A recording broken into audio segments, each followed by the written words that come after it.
দ্বাদশ শ্ৰেণীৰ পিছত তোমাৰ প্ৰিয় মহাবিদ্যালয় এখনত নাম ভৰ্তি কৰিবৰ বাবে নিশ্চয়কৈ প্ৰয়োজন নেৰানেপেৰা চেষ্টা আৰু ধাৰাবাহিক প্ৰস্তুতিৰ।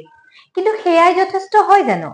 সমানেই প্ৰয়োজন CUETৰ যি আবেদন পত্ৰ, সেই আবেদন পত্ৰক সঠিককৈ ভৰোৱা বা ভৰ্তি কৰা, লগতে CUETৰ সাবজেক্ট কম্বিনেশ্যন সঠিককৈ পূৰণ কৰা, যিয়ে তোমাৰ মন পছন্দৰ পাঠ্যক্ৰম বাছনি, লগতে মহাবিদ্যালয় বাছনি, ইয়াৰ লগতে একাধিক বিশ্ববিদ্যালয়ত বিকল্পসমূহ বাছনি কৰাত যথেষ্টখিনি সহায় কৰিব। সাবজেক্ট কম্বিনেশ্যনৰ এটা সৰু ভুলে তোমালোকৰ মন পছন্দৰ কলেজখনত নাম ভৰ্তি কৰা বহুভাৱে সীমিত কৰিব পাৰে।